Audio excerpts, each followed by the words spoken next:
Hello दोस्तों, आपका अपना यूट्यूब चैनल 10th बोर्ड में फिर से आप लोगों का स्वागत है। मैथ का प्रीवियस ईयर क्वेश्चन बनाते हैं जो सभी एग्जाम में पूछे जाते हैं। ऑब्जेक्टिव और सब्जेक्टिव जो है सभी टाइप के क्वेश्चन में पूछते हैं। क्वेश्चन दिया हुआ है कि यदि किसी वृत्त की परिधि और क्षेत्रफल समान है, वृत्त है, वृत्त की परिधि और क्षेत्रफल दोनों समान है, तो वृत्त की त्रिज्या क्या होगी। ऑप्शन दिया हुआ है, वृत्त दिया हुआ है जिसकी त्रिज्या हम लोग मान लिए आर। वृत्त की त्रिज्या क्या मान लिए आर, कुछ दिया नहीं लेकिन हम मान लिए आर। अब कह रहा है कि वृत्त की जो परिधि होता है और क्षेत्रफल जो होता है दोनों क्या होता है बराबर। तो वृत्त की परिधि होता है 2πr और क्षेत्रफल होता है πr²। तो हम दोनों को बराबर कर दिए, तो 2 गुने पाई गुने आर, त्रिज्या माने आर तो आर बराबर पाई गुने तो r², यानी 2 बार आर होगा, आर गुने आर बराबर में करता है। तो पाई से पाई कैंसिल हो गया, आर से आर कैंसिल हो गया, इधर एक आर बचा, इधर 2 बचा, यानी 2 बराबर कितना आर, आर बराबर 2। ये आपका आंसर हो गया। ऑप्शन नंबर कितना है, ऑप्शन नंबर ए।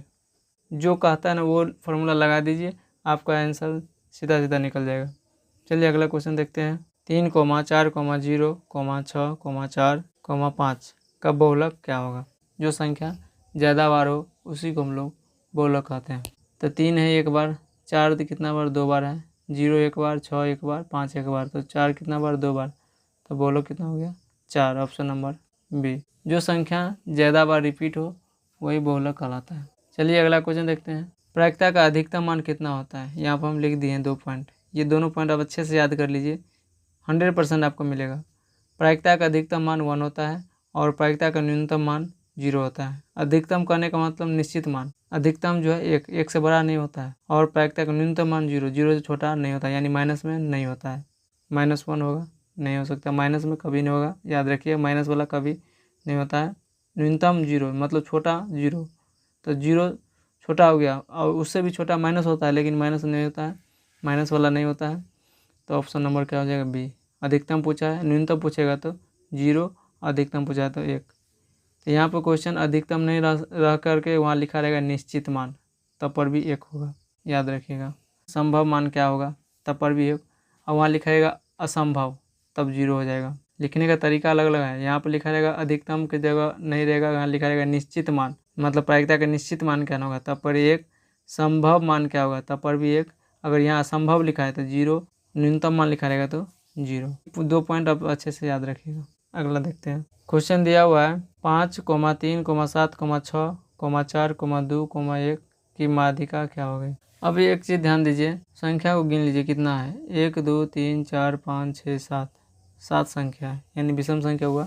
तो दोनों तरफ से गिनिएगा तो बीच वाला आंसर आ जाएगा। इसको दोनों तरफ से गिन के बीच वाला आंसर नहीं कर दीजिएगा, गलत हो जाएगा। क्या करना है, सबसे बढ़ते क्रम में लिख लेना है, छोटी संख्या से बड़ी संख्या की ओर लिख लेना है बढ़ते क्रम में।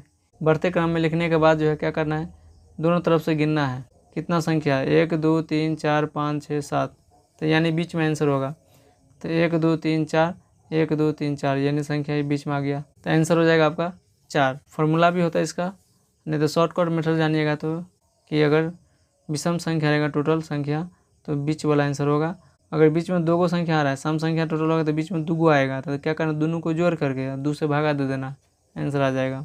और विषम संख्या निकालने का फार्मूला ये है, विषम संख्या रहेगा तो n+1/2 वहाँ पद, यानी टोटल n की मान हो गया, टोटल संख्या कितना है 7 + 1/2, यानी 7 गो है संख्या, इसलिए n का मान 7 + 1/2, 7 × 8/2, यानी भाग पड़ेगा तो 4वां पद।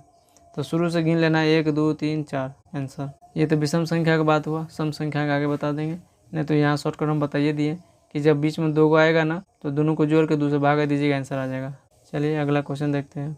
क्वेश्चन दिया हुआ है कि एक 14 सेंटीमीटर ऊंचाई की बेलन के एक वक्र पृष्ठ का क्षेत्रफल दिया हुआ है 264 सेंटीमीटर स्क्वायर, तो इसका आयतन क्या होगा। मतलब एक बेलन दिया हुआ है जिसकी ऊंचाई दिया है 14 सेंटीमीटर और उसका वक्र पृष्ठ का क्षेत्रफल भी दिया हुआ है। πRh का मान दिया हुआ है, 2πRh बराबर है 264 सेंटीमीटर स्क्वायर। अब इसको हल कर दीजिए, r निकालना है तब आयतन निकलेगा, तो ऊंचाई दिया हुआ है यानी r का मान निकालना है, h दिया हुआ है, हल कीजिए इसको। 2 पाई का मान 22/7 गुने r, h का मान दिया हुआ है 14, तो 14 सेंटीमीटर बराबर 264 सेंटीमीटर स्क्वायर।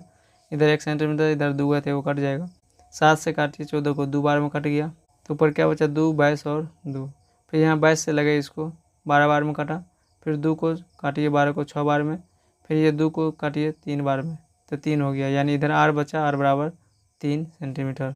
तो यहाँ देखिए r का मान निकल गया 3 सेंटीमीटर। तब पूछ रहा है बेलन का आयतन, तो बेलन का आयतन बराबर होता है पाई आर स्क्वायर एच, यानी पाई का मान 22/7, कुछ भी नहीं दिया था, 22/7 लेना है, गुने r 3 गुने 3, यानी r निकला है 3 गुने h 14। तो इसको हल कीजिए तो 7 से 7 दूना 14, 2 बार में कटेगा ही, तो क्या हो गया 22 गुने 3 गुने 3 गुने 2, टोटल गुना कीजिए 396 सेंटीमीटर क्यूब। देखिए ऑप्शन नंबर कितना है, सी। त्रिज्या दिया है, बेलन का वक्रपृष्ठ का क्षेत्रफल दिया है, तो वक्रपृष्ठ का क्षेत्रफल का फॉर्मूला लिखना है, वहाँ से आपका r का मान निकलेगा, और r का मान निकलेगा तो आपको आयतन लगा देना। आयतन का फॉर्मूला होता है पाई आर स्क्वायर एच, उसमें आपको r का मान, h का मान, पाई का मान रख देना है, सॉल्व हो जाएगा। ये क्वेश्चन जो है 2 नंबरिया में भी पूछता है और 1 नंबरिया में भी पूछता है, इसीलिए आपको अच्छे से देखना है। अगर वीडियो आप लोग को अच्छा लगे तो लाइक कीजिए, शेयर कीजिए और सब्सक्राइब करिए। मिलेंगे नेक्स्ट वीडियो में।